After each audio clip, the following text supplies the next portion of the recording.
Expecting people who haven't even shown up for themselves to show up for you is irrational. By Frontline Therapist. Hey guys, how are you doing? It's Tuesday, it's another episode of Toy Talks. My name is, of course, Toy Washington.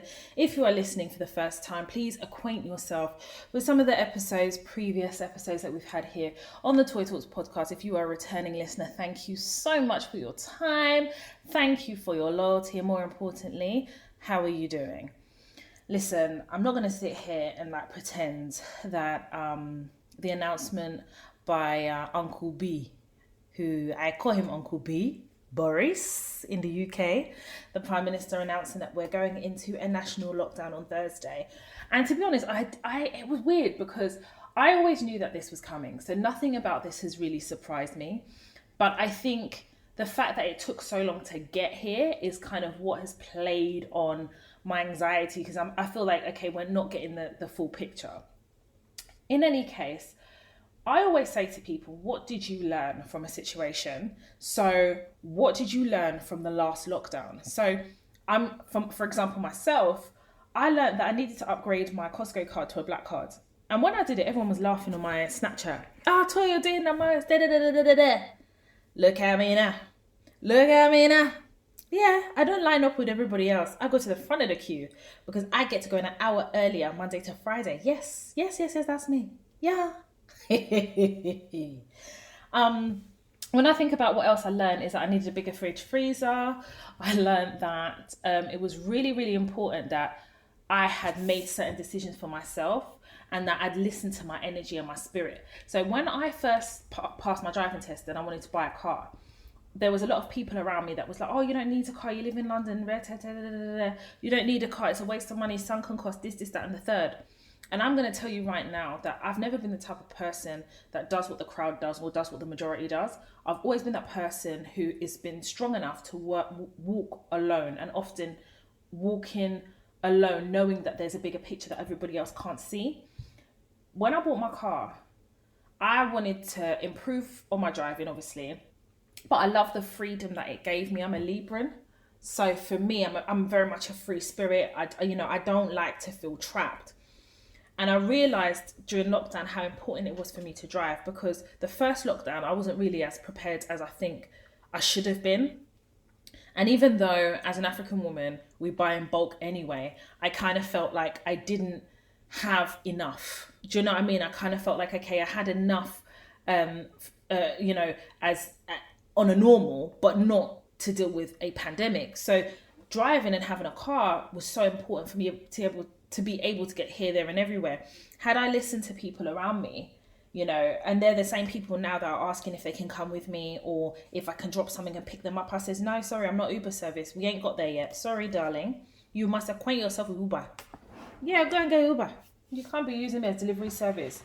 Well, this same car that you said was sunken cost is sunkenly taking me to where I need to go. That is it. So, I definitely know that it's going to be a hard second lockdown. But I think that it's not our first time here at the radio. Like, we've been here before. We know what to expect to a certain extent. However, there are external factors that are affecting our mood, like the weather. It gets darker quicker. I know that we're now in the climate where there is a lot of redundancies. A lot of companies are really struggling. A lot more people are being laid off. They're losing a job. I know the hospitality industry is really hit hard. I have a friend of a friend who's in the hospitality industry, and I know that he has been hit really, really hard.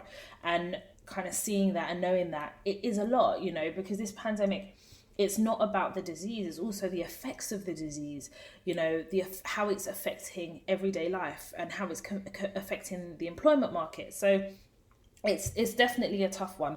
And I definitely will encourage everybody to have a mental health check and really take time away from social media if you have to, because as Black people, I definitely feel like we've been through a lot of trauma this year.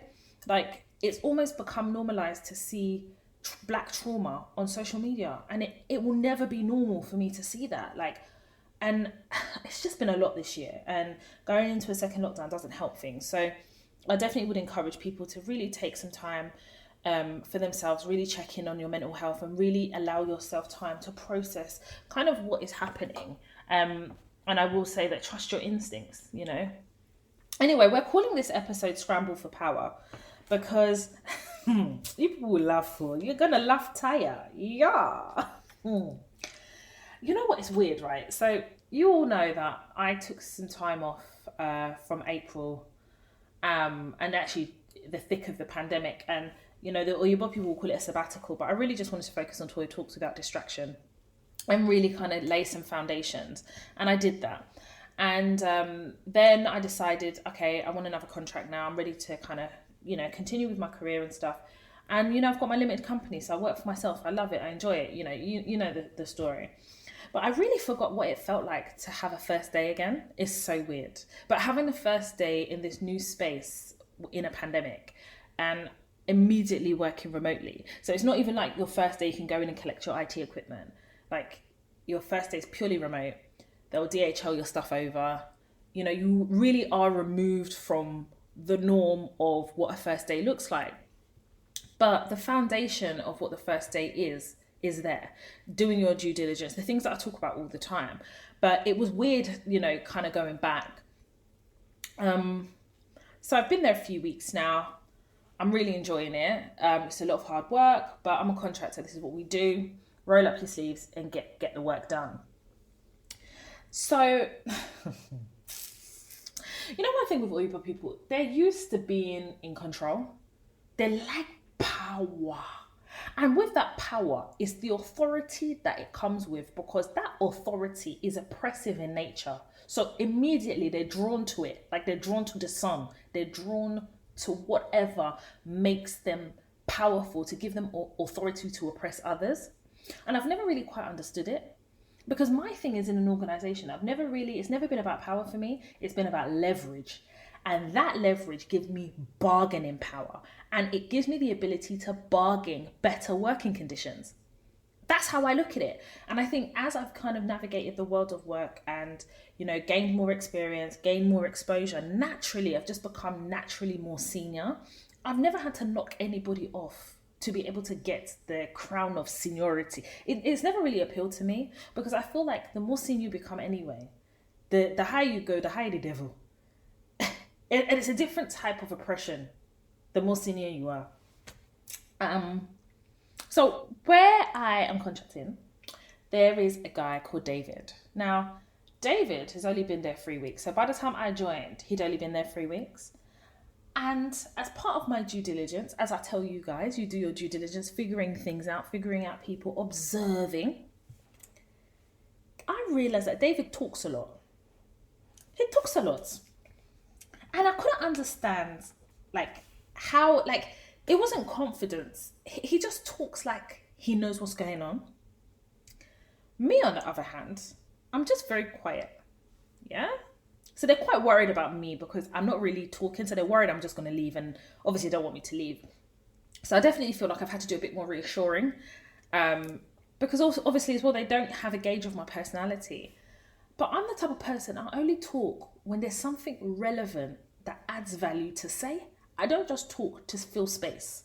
That's not who I am. I can't. And also as well, I don't go into an organization telling them or behaving like I know everything, because each organization does things differently. And I know what I know through my own experience, but I don't know about the company and how they operate until you go in there and you do your due diligence and you kind of get your feet, get stuck into the work. But every time there was some type of a meeting, external meeting, David will always talk. I would just be looking at him but he'll be talking rubbish. Nothing David says makes sense.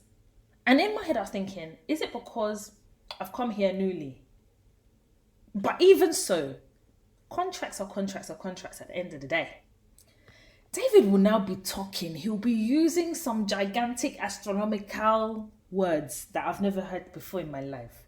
I'll just be there looking at him. Anybody who's just overdoing it like that, you're trying to overcompensate for something. You've been there 3 weeks, brother. This man will use acronym, and somebody in a meeting will ask him what the acronym means. He said, I don't know what the acronym means, and he'll just be using it.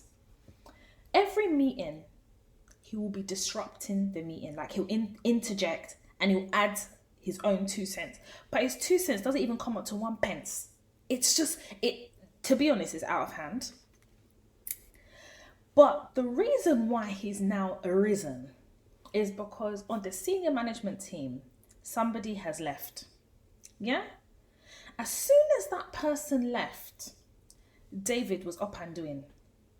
David has been doing the most, to the extent that in meetings, he introduces himself as the new head of. This man is not. He's on the same level as me.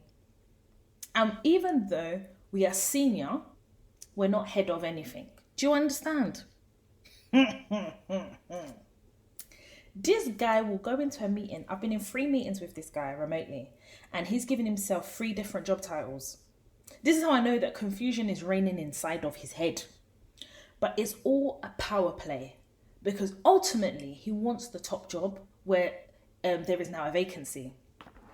But just because there is a vacancy in his mind doesn't necessarily mean that the director sees that as a vacancy. She might see it as, okay, the senior person that was in that role has left, and actually there's no need to replace that person. But he keeps forcing the issue. And he has now started what can only be described as a coup. So what he has done is, all the contract consultants, individually, he's gone and had individual conversations with them, bashing the director. Yeah, you heard correct. Bashing her. Oh, she's not good. She doesn't respond to emails. She doesn't do this. She doesn't do that. Oh, she's not professional. And I'm watching all of this. But David doesn't know where to place me. He doesn't know, like he can't gauge me. My dear. This guy called me over Skype. I was just doing my work. I swear, God. I pick it. Oh, hi, Toy. I'm just checking in on you. I said to him, checking in on me? He said, yeah, I'm just checking in on you. I know you've only been here for a few weeks. I said, yeah, but so have you. I said, I'm fine. I'm doing fine. He said, so what are you working on? I said, a contract.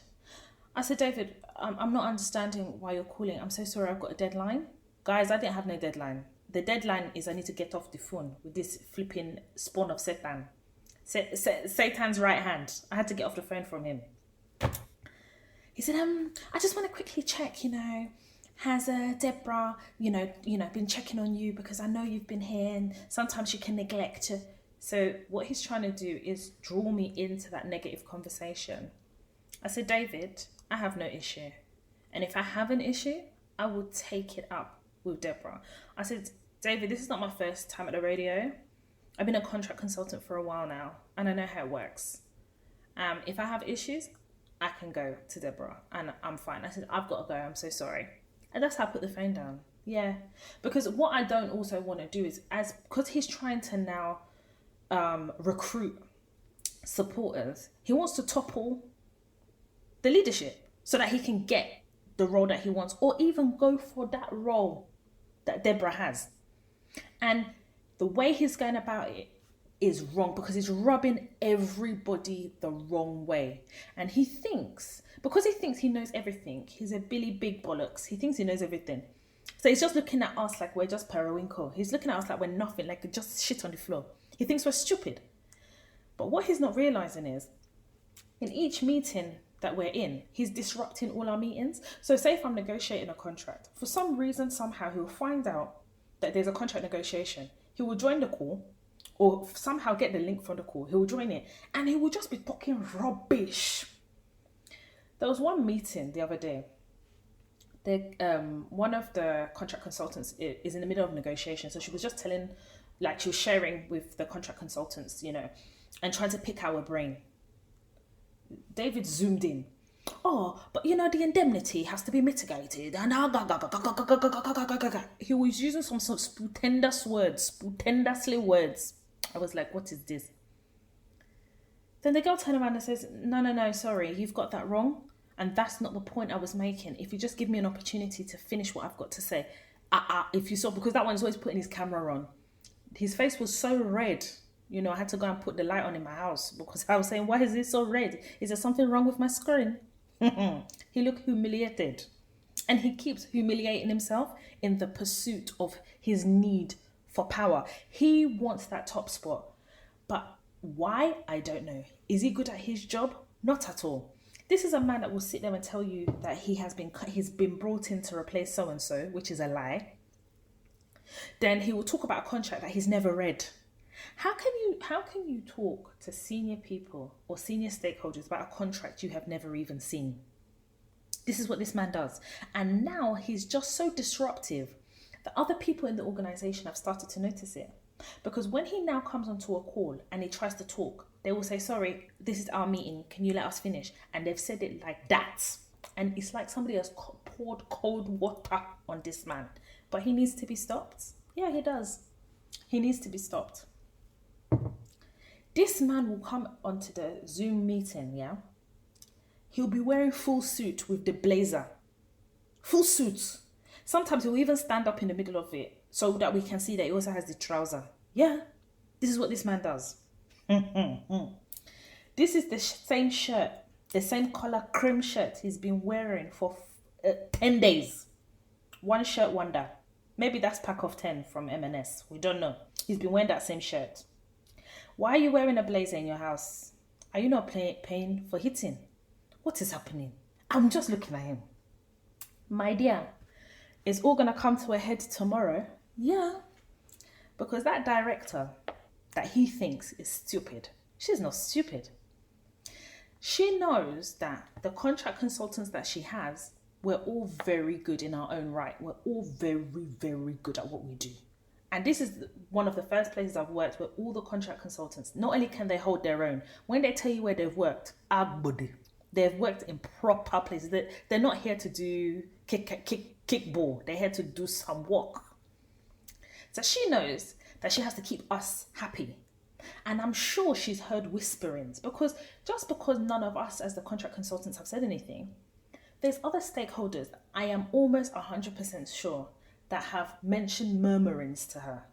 Because there's certain things that she'll say in a team meeting, like, oh, it's very important that everybody understands that we're all on the same level, that you guys are all senior contract consultants, but you're all on the same level. But that's not his title. That's not what he was brought in to do. He will tell you that he doesn't know anything about contracts. So already she is laying the groundwork to put him in his place. But tomorrow is going to be D-Day. Do you know why?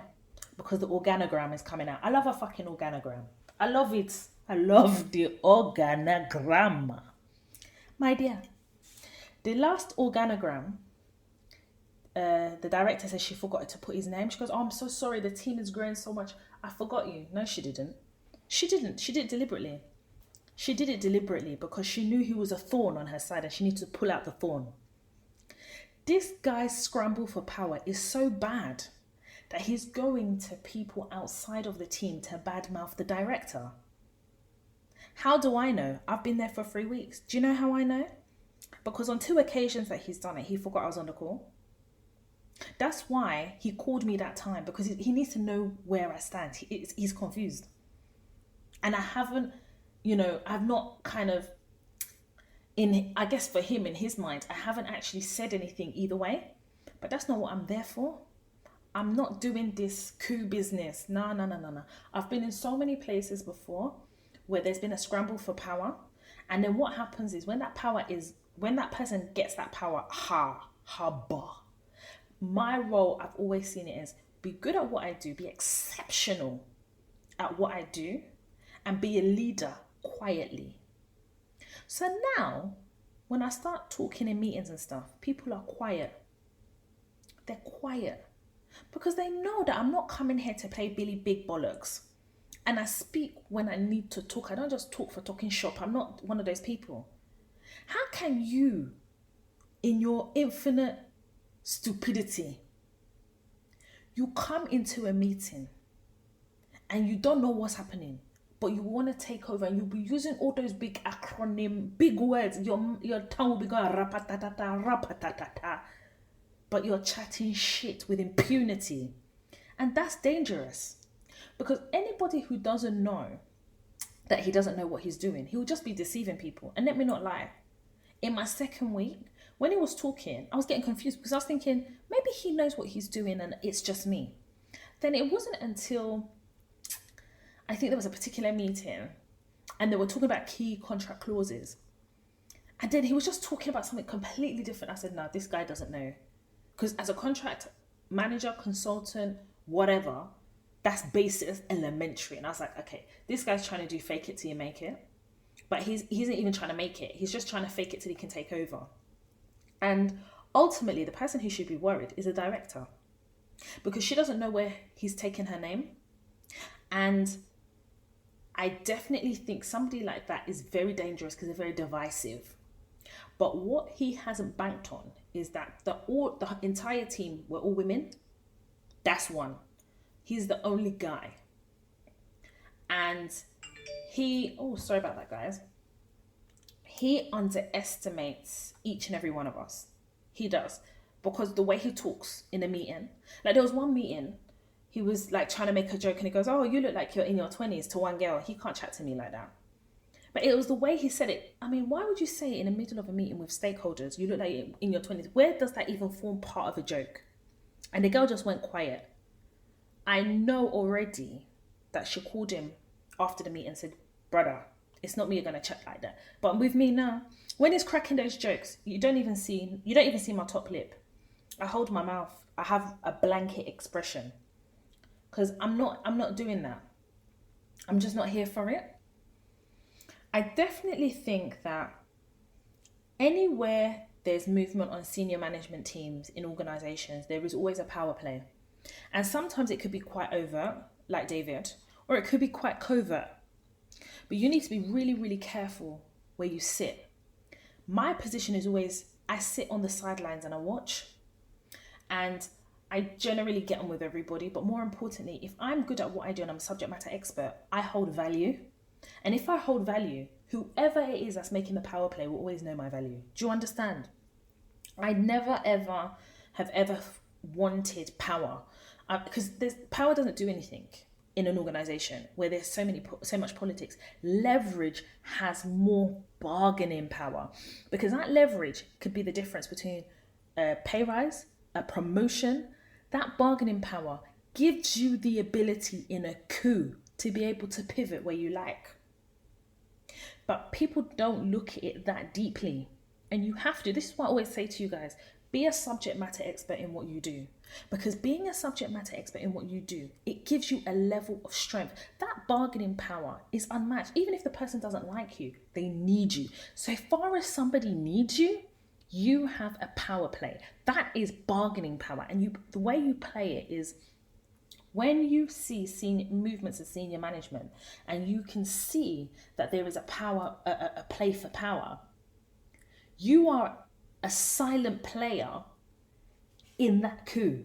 Because whilst your intention isn't kind of to take over, the reality is if you're intrinsic to that organization, intrinsic to that team, then you're valuable to whoever is in power. And that is the way I look at the world of work. And this is why when push comes to shove, I never find myself in difficult situations in terms of management. You may not like me, or you may not like me because I haven't chosen your side, but you won't want to get rid of me because getting rid of me will expose your weaknesses. And that, to me, is a lot more strength than just having a senior, I'm the head of, I'm this and I'm that. But really and truly, you need the staff members around you to cover your shame, because you know you don't know what you're doing.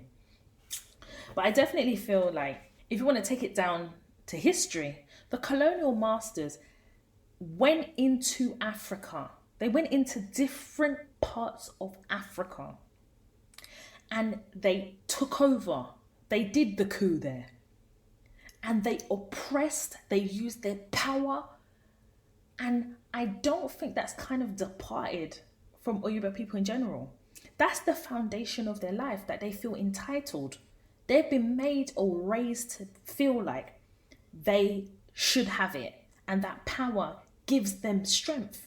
So for them, they need people to oppress. So all the time when I go into organizations, perm, contractor, I'm always underestimated, always. always underestimated. And this is the first role whereby I've started a role where I'm bold, because I used to wear wigs. Anybody who's been following me for a long time knows, like, I was a wig queen. And again, that has another dynamic to it. You know, I'm very confident. I dye my hair's bold, you know, and I think that throws a spanner in the works for them, because also as well, they're coming with their stereotypes. And I definitely feel in this organization, they don't know how to take me at all. They can see I'm really good with my job, but they can see I'm not here for the bullshit, and I don't have time, and I don't allow myself to be drawn in to the bullshit, because whether you like it or not, you're part of the politics. As soon as you start working in an organization, you are part of the politics. But then you have to very quickly, by doing your due diligence, know what role you play in that politics. And the role that you have to play is, I need to ace this job. I need to know this job better than my manager. I need to make this role intrinsic to the fabric of this team. And therefore, that ultimately would give me bargaining power. That needs to be part of your objective, your focus.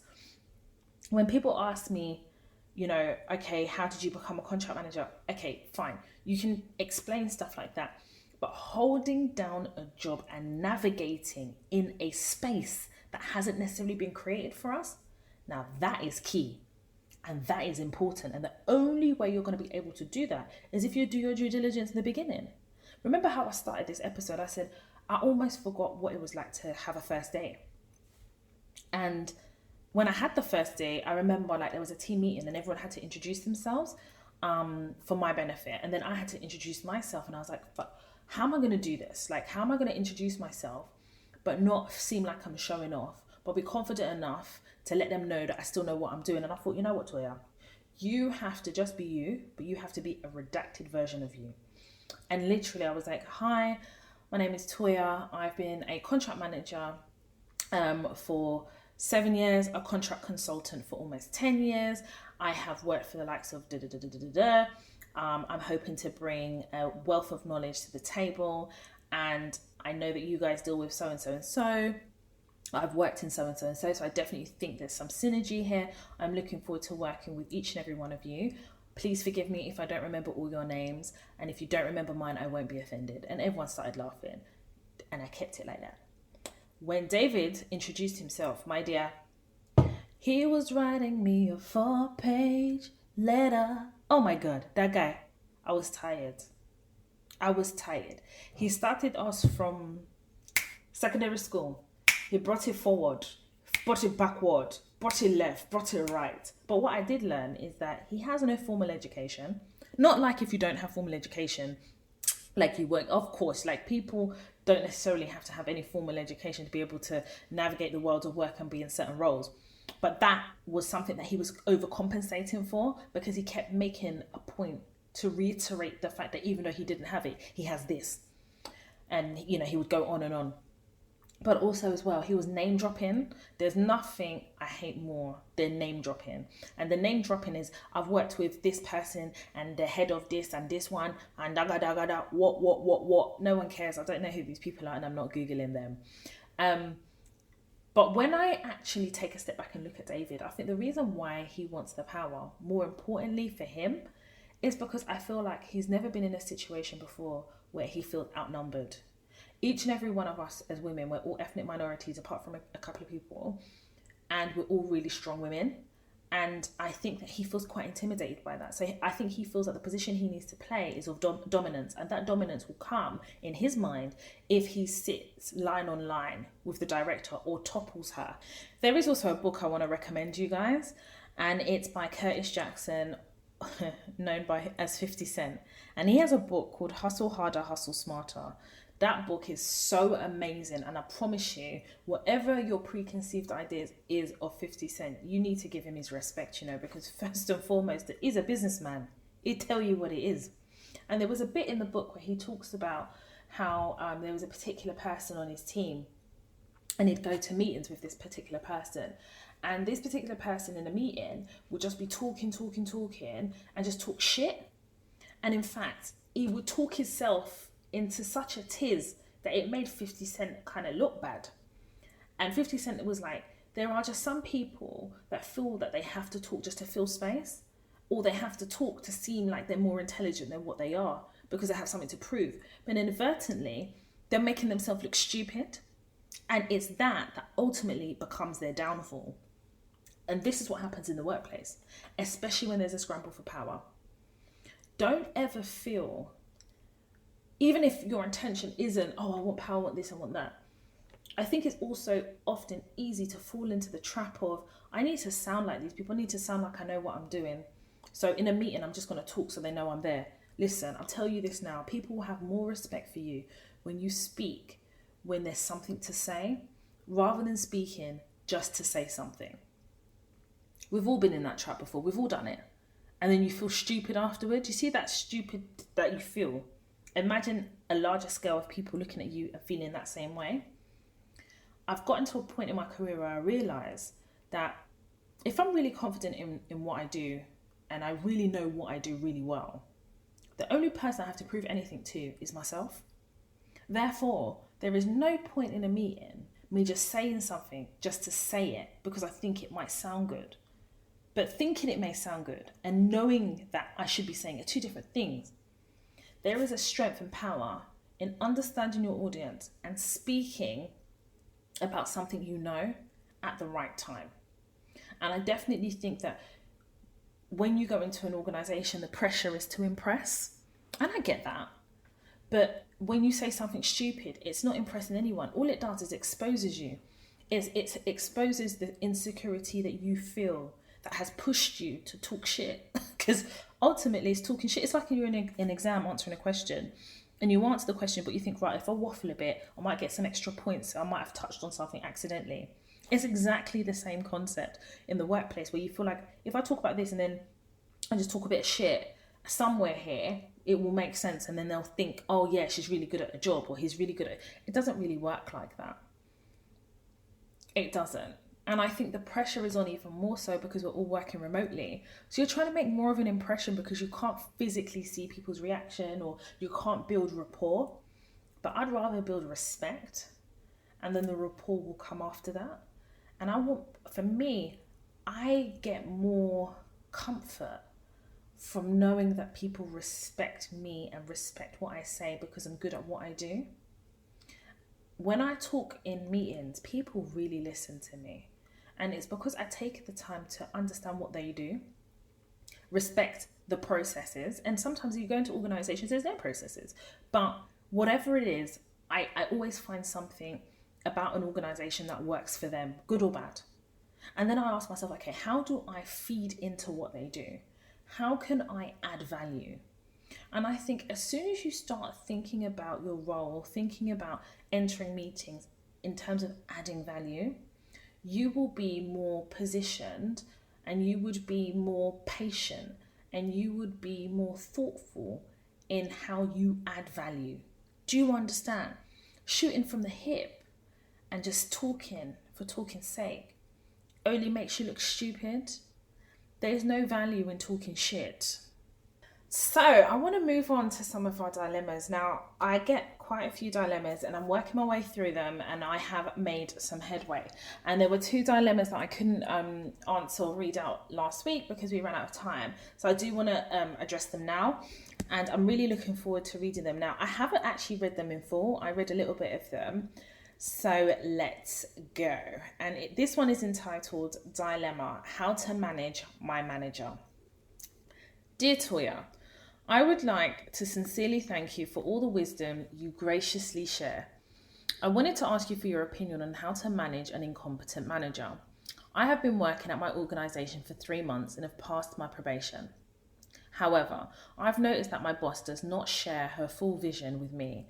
As a coordinator, I have to chase her for one-to-one meetings and tasks to work on. She does not come prepared for meetings and has been routinely reprimanded by my director in front of me. The director has told her she is not organised and needs to have a better handle on her projects. I have also sat through a meeting with her where some department leads basically tore her ideas apart and disrespected her. Things have gotten so out of control that the director of the department sets up meetings with me to assign me work that has nothing to do with my current role. When I asked my manager about it, she tells me she has no idea that why the director would do that, and that I might as well complete what has been asked of me. I don't know how to deal with my manager. When I ask her for meetings, she says she's busy, and when I finally get her on a call, she tells me to work on tasks with little or no explanation or reasoning behind how it fits into the overall picture. She has also never taken me through anything or has given me any training. I want to become a subject matter expert and truly excel in my new role, but I'm finding it hard to do as my manager presents as a bottleneck to my success. I've begun to look for new roles. I'm not sure how to get a handle on this manager and department. I am especially concerned that the director is speaking low of me. Please advise me, as I've been having trouble managing my manager. What are some active strategies that I can implement? As you said in your podcast, some managers cannot even manage a straight line, and this is how I absolutely feel about my current manager. I pray for the continued success of Toya Talks. You are a superstar, and I appreciate you. P.S. I cannot wait until your book comes out. Thank you. So I went back to this young lady and I said, what is the outcome? What are you looking for? What would be a utopia for you? What is a good picture of the best case scenario that you could be wanting out of this situation? So when I asked her that, she came back and she said, "Thank you, Toya, for the follow-up. I thought long and hard about what I want my outcome to be, and it is as follows. Number one, clear modes of communication. Manager to respect one-to-one meeting times and use it as a time to fill me in on what's going on and assign me work that is relevant to my portfolio. Both manager and director to follow their own reporting lines, not the director asking me what my manager is doing. Since writing the previous email, I had a routinely scheduled bi-weekly meeting with the director, the one who asks my manager, what do I really work on? In the meeting, she asked me, what have you been working on in the past 2 weeks? I proceeded to tell her that as I'm telling her, she's asking more and more questions about each task and how long it takes to complete. She even asked me the percentage of how long each of the projects takes. Oh, that's an issue. The meeting felt very hostile and sort of like an interrogation. It was an interrogation. She asked me specific questions about my manager, like, when is the dashboard going to be published? I let her know that I'm not sure and that I don't want to give her the wrong dates. At that moment, she told me I don't want this to be psychological and that she's only asking questions so that she knows what's going on. In a separate incident, my manager invited me to a meeting and told me that she would let me know when it started. I asked her 5 minutes after and she tells me it started. It's okay, I'll fill you in addition to rescheduling my one-to-one with her 3 times throughout the week. On another occasion, I had joined a meeting and she then proceeded to tell me the agenda had changed, so please drop off the call. She said this in front of colleagues who were also on the call. I also like to mention that quite a few people have issues with my director and manager. I sat on a call where a director of communications described my manager's framework or process as a thorn on his side. With that being said, I would like my next outcome to be respected as a colleague and not be pushed to the margins.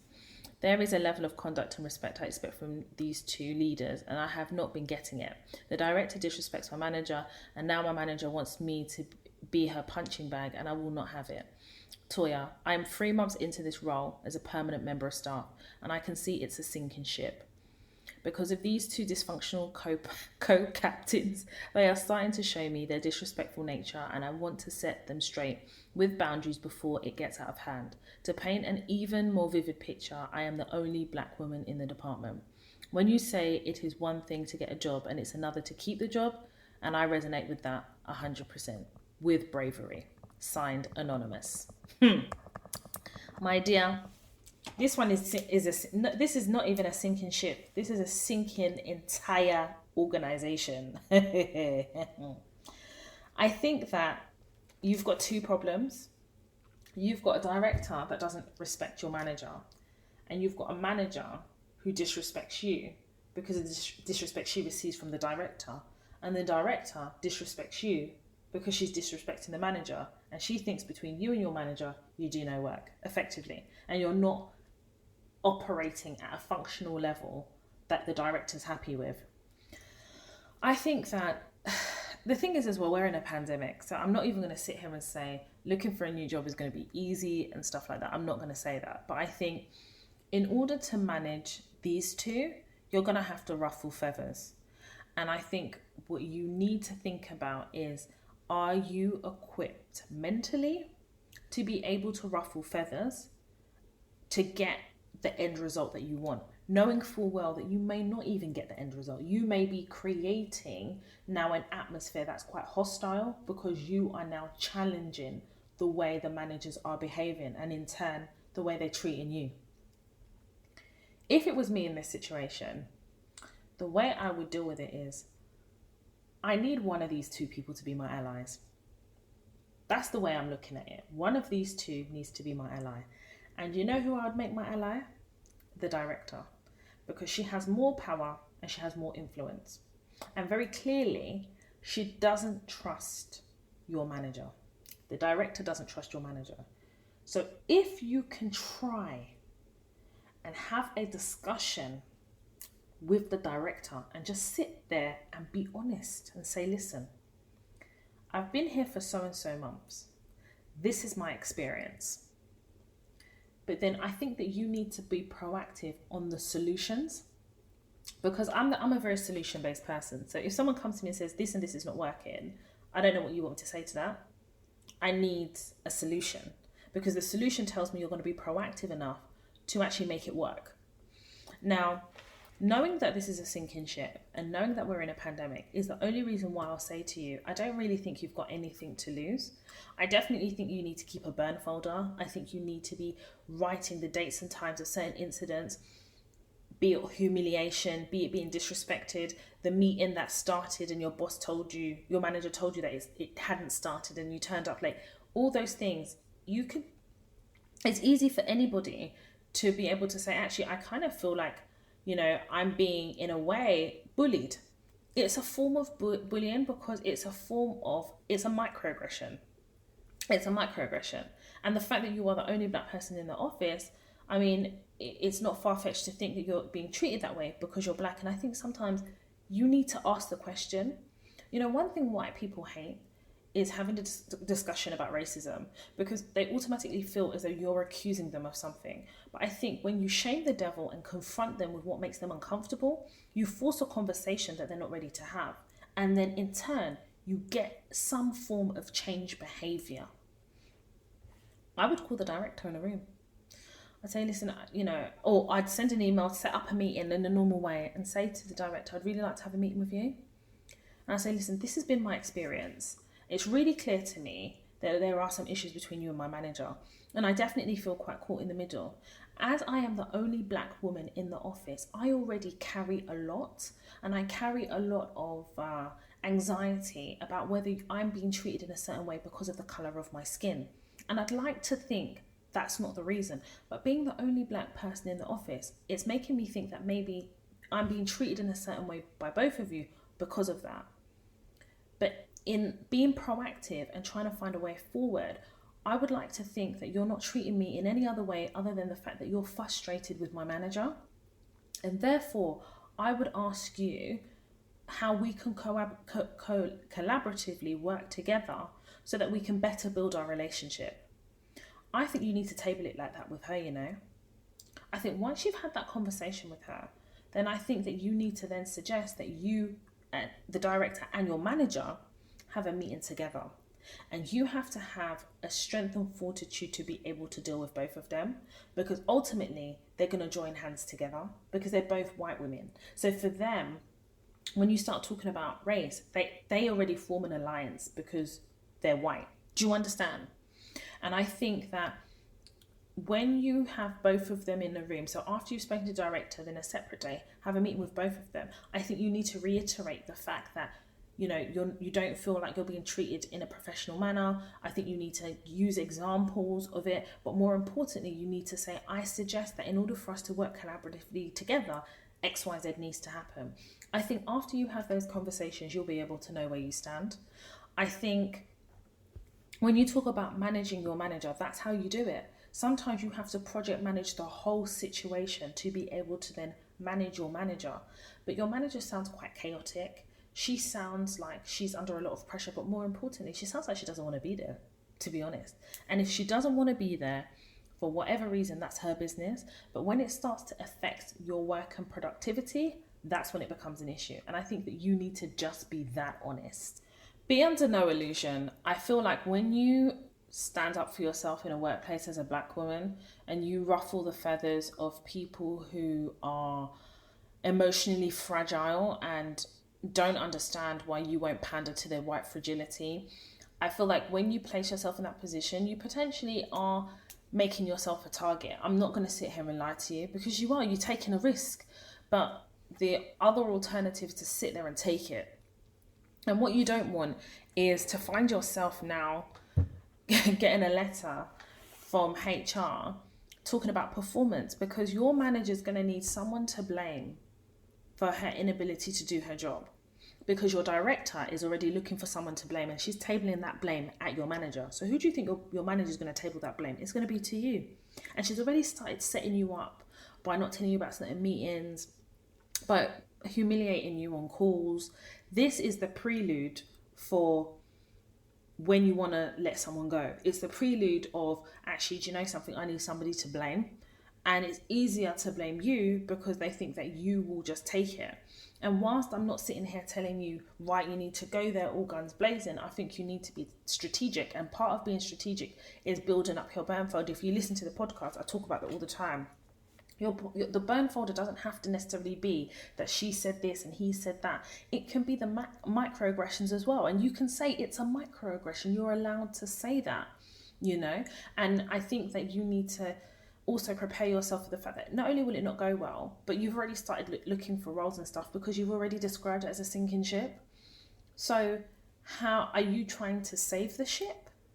Because if you're trying to save the ship, then obviously you want to stay here. But if you're trying to make it comfortable or palatable for yourself as you ride the wave of the pandemic and the uncertainty of the commercial space, then you are going to have these difficult conversations. And after you have those conversations, you need to put it in an email and summarize it, like a really short summary of what was agreed and what was said, because you're going to have to cover your back. And that goes without saying. It's something I talk about all the time. I will also direct you to episode 10 of the Toy Talks podcast, Allegiances and Alliances, and episode 4 of the Toy Talks podcast, Dear Black Women, Your Manager is Not the Key to Your Success. Those are 2 episodes I think is quite pertinent to your dilemma, and I hope that, you know, my advice has helped you. But more importantly, I hope you now are looking at the bigger picture, in that, you know, it's not going to be easy, but I get the impression from your email that it's not easy now. So really, I don't think you have anything to lose. And part of protecting your job means that sometimes you've got to put things on Front Street.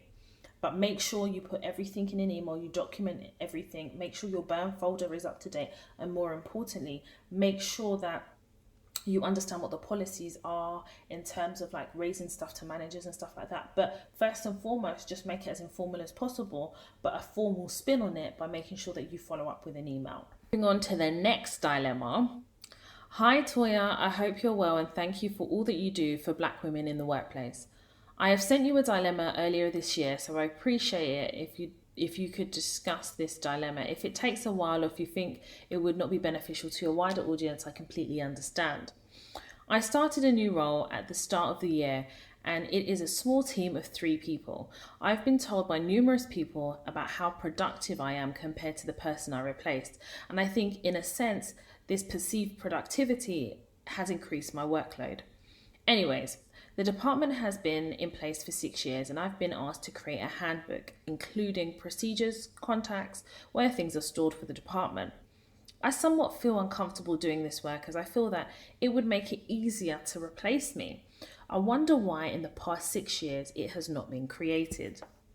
Additionally, we are part of a wider team, and the team were and still are very cold to me upon my arrival. As I mentioned above, I feel the creation of this handbook would make it easier to replace me. Am I being paranoid?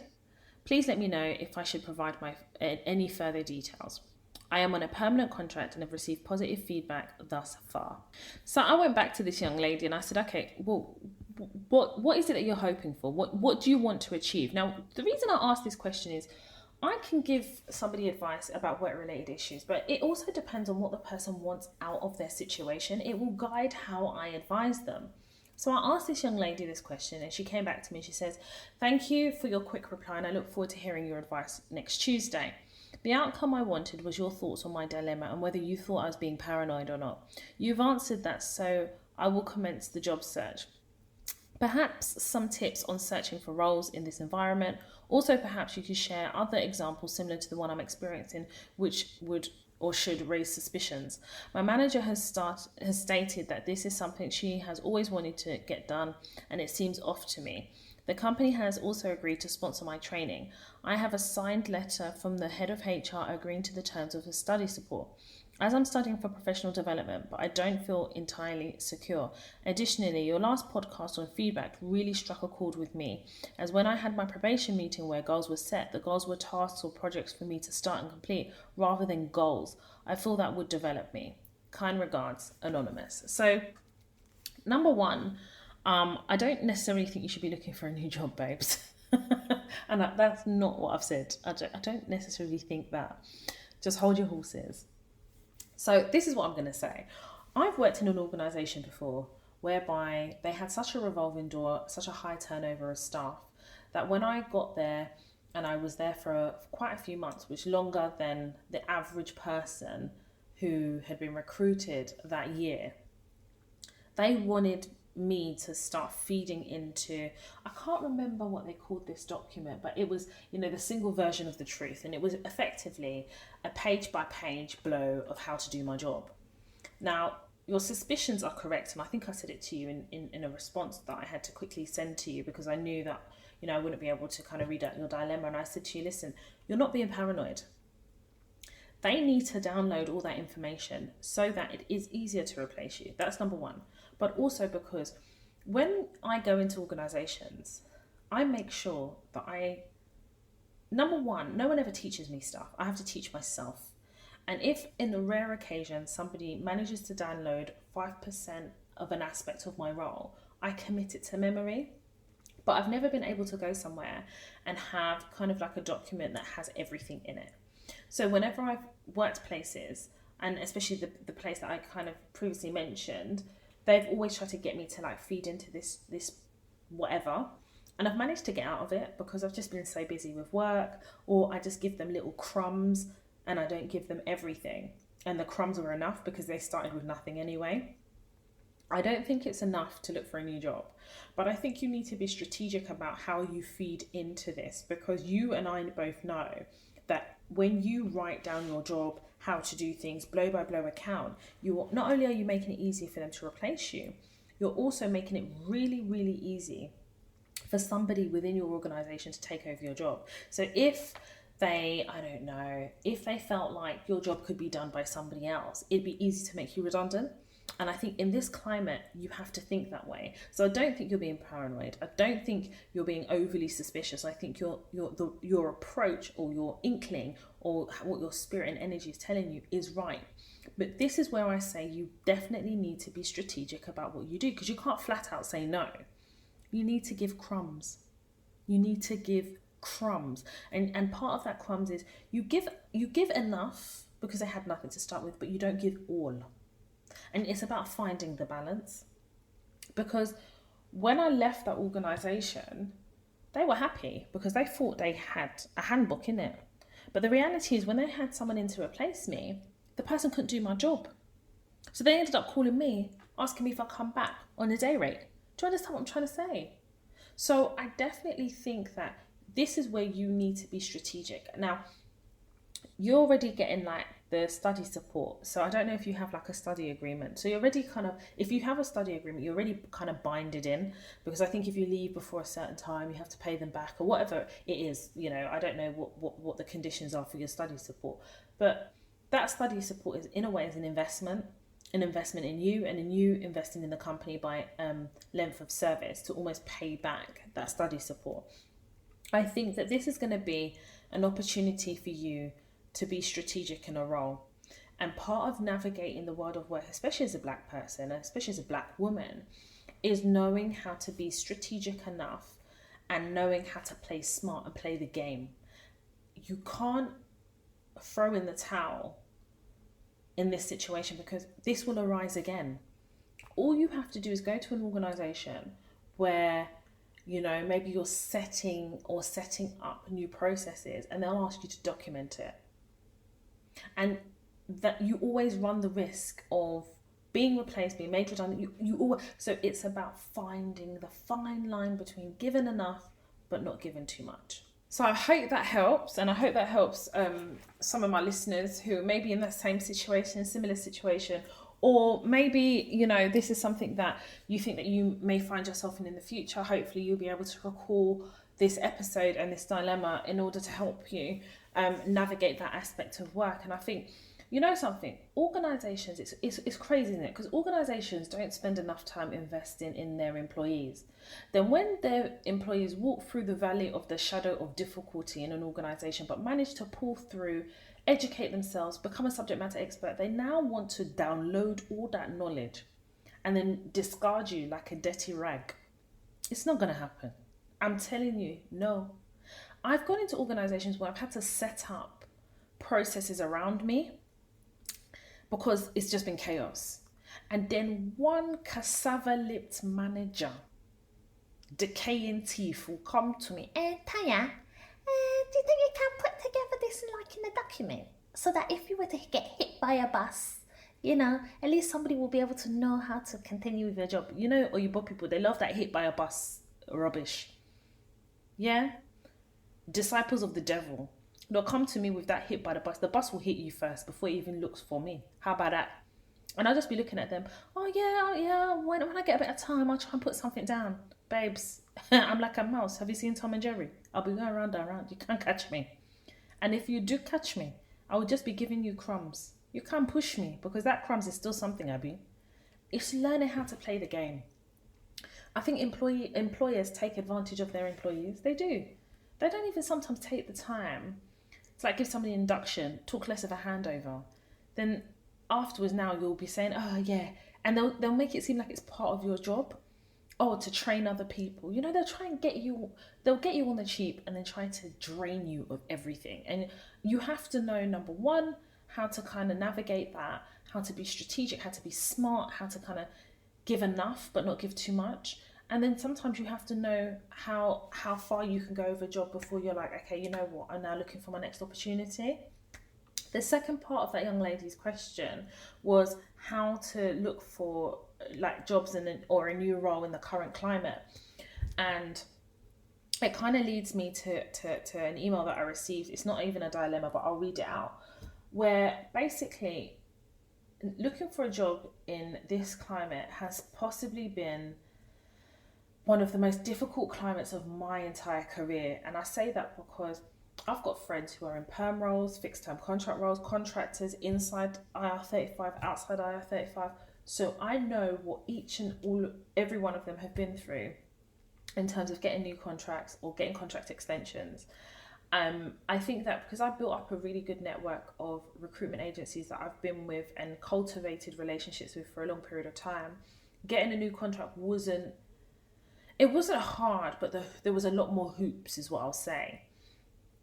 But one of my greatest tools is my CV. It is.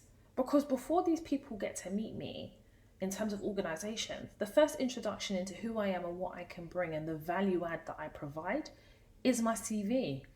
My CV is A1, you know. I'm sorry, but it is. Actually, I'm not even sorry. It is. Because I've got organizations and recruiters belling off my phone even now. And we're in a fucking pandemic.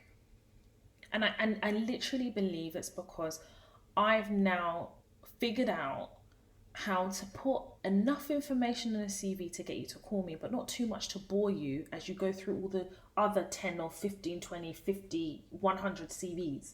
But mine stands out. And I keep talking about my CV masterclass because it's bloody good. I literally share my industry secrets on there. And I even provide you with 2 of the templates of my CV. I've got 2 CVs. So I have 2 templates and I give you guys the template. I actually give it to you because I genuinely believe that in sharing that with you and giving you guys the template of what CV should look like, coupled with the masterclass where I even talk about what to put in your CV, how to present your CV, how to apply for jobs that doesn't even require CVs but require you to do a job application. I share those gems with you because they've benefited me. I think the longest time I've been out of work, before I was a contractor, the longest time I've been out of work is probably like 3 months. And that's because I didn't put that much effort into looking, not for want of trying, to be honest with you. And I also make sure that I do all the interviews, whether I want the job or not, because number two, in terms of finding a job in this current climate, is practicing the interview skills. Because like everybody else, I do get nervous as well. But the more you do interviews, the more you kind of figure out your style, the more you develop your answers, the more you become more confident in yourself, so that when you are interviewing, you are now bringing that CV to life. Because the first way of getting a role is getting your foot in the door, and the foot in the door is getting that hiring manager, human resources, recruitment agency to look at your CV and say, there's something special here, let me give them a call, and let's invite you to interview. So the first step of the CV, I've got a masterclass on toytalks.com website. The second half of it is the actual interview. I've got an interview masterclass on the toytalks.com website. So I'm helping you through that process. So if you ask me how to find a job in this current climate, it starts with your CV. Before I even start talking about how to look for jobs, it starts with your CV, darling. Because once you get the CV right, looking for jobs is easy. You've got websites like CV Library, Indeed, Total Jobs, Glassdoor, LinkedIn. I don't even have a LinkedIn page. I have a dummy page. And I purely just use it to look for roles. And I set the alerts. So any alerts that pertain to I set the alerts. It could be contract consultant, contract manager, senior contract manager, senior contract specialist. I set those alerts. So when those roles come up, I've now registered online with all these platforms. I get alerted. And then on top of that, I've got recruitment agencies who I've developed as my preferred recruitment agencies, who are also going out there and looking for jobs for me. I'm therefore creating myself more opportunities to get interviews and get a job. So hopefully that helps the second part of your question. So I've got another email, and it's not a dilemma, it's more of a thank you. Hi Toya, I've been following you for a really long time. When on Snapchat back in the day, you would talk to us on your way to work. I've been an avid follower of you for years. You have done so much for the Black women of our community, and I just want to say thank you. I have bought every one of your masterclasses, and I have to say that they have transformed my work in life. Thank you so much for all you do for Black women. Thank you for all you've done for me. And more importantly, may God continue to bless you. Thank you. That is so sweet. And I love what I do. I love Toy Talks. I love transforming the lives of Black women as they navigate the world of work. And I love creating tools and providing a podcast that is able to aid you in the world of work. I definitely think that in terms of the masterclasses, that I've been trying to do the redundancy masterclass, and I've just been so busy, but I am happy to report that it has been scoped out, and I'm actually recording it this Saturday, which I'm really excited to do. And it's not just for people who are in redundancy situations. I also cover how to avoid redundancies as much as possible. I mean, if a redundancy is going to happen, you're going to be part of it. You can't avoid it. But in terms of what you can do as, a professional, what can you do to avoid it? I've never been in a redundancy situation before at all. I've never, ever been in one. But I've watched people around me, and I've had to advise them, or they've come to me for advice. But I think part of the reason I've never been in a redundancy situation is because I've always made sure that I'm able to pivot. I've always been very intrinsic into the fabric of a team. And also I can sense when a redundancy's come in. So I'm already planning. When a company's struggling, when their shareholders are making noise, when their company's in the press, I'm watching all these things and I'm planning. So I'm going to talk about a lot of kind of strategy in terms of redundancy, but more importantly, how to avoid redundancy and maybe pivot within an organisation where your job has been made at risk. And I'm going to talk about some of the legislation, some of the questions you should be asking during your consultation, some of the legal protections that are afforded to people who are in redundancy situations, how the money in terms of redundancy money is apportioned and worked out, and what your legal protections are. But yeah, I'm going to go into a lot of detail, and hopefully you guys are going to find it useful and really helpful. I know I've got a few emails about the redundancy masterclass, so all I can do is apologize. I know it's kind of been a long time coming, but I've just been really busy and there's been a lot going on. And more importantly, Toya Talks keeps me really busy, and I definitely will add more masterclasses after the redundancy masterclass goes up about like how to get through your probation period, and things like that. And I want you guys to know also that I really enjoy the podcast. I love doing it, and I love reading your reviews on Apple Podcasts. I read all of them, and to be able to sit here and say that I have a charting podcast that's charted at its highest, its top 20, and in the career section of Apple Podcasts, I mean, it blows my mind. My podcast isn't even 12 months old. So I know I owe it to you guys for word of mouth, for sharing the podcast, but more importantly, for really taking the learnings and allowing me to be open, honest, and vulnerable with my experiences so it can help you guys. And knowing that you take that and you run with it and come back to me and feedback to me is a blessing. And please, if you want to share any successes that you've been able to gain from the Toya Talks podcast and kind of utilize them in your own working life, email hello@toyatalks.com. If you have a work-related dilemma, or maybe it's not even you, maybe it's a friend and you want to get the advice for your friend, email hello@toyatalks.com. If you're interested, or your company's interested in booking Toya Talks to come in and talk about, Black women navigating the world of work, unconscious bias, macro aggressions, career development, promotion development plans, and educating even senior management team on the Black work experience from the perspective of a Black woman, send them to the website, www.toyatalks.com. Have them email me, hello@toyatalks.com. The podcast has been a blessing. I've been able to put out some proposals to organisations who have approached me, asking me to come in and educate their staff. And, again, you guys have made that possible. I would encourage you to ask your friends, your family, anyone you feel that will benefit from the podcast, to listen to the podcast, find an episode that you think that would really, really touch them. Recommend the platform. Again, I wouldn't be here if it wasn't for you guys, and I'll keep doing this until you guys tell me to stop. So listen, if you want to follow me on social media, I'm on all the platforms. My personal Instagram page is Toya_Washington. The Toya Talks Instagram page is Toya_Talks. I'm on Twitter, Toya_W, or follow me on Snapchat, where I'm just literally acting like a clown all the time. It's Toya Washington, all one word. If you listen to me on Apple Podcasts, please rate and review the podcast. It really helps me out, and I read each and every one of your reviews. As you know, we have a new episode of the Toya Talks podcast each and every Tuesday. I've enjoyed this episode, Scramble for Power. My name is Toya Washington, and you have been listening to the Toya Talks podcast.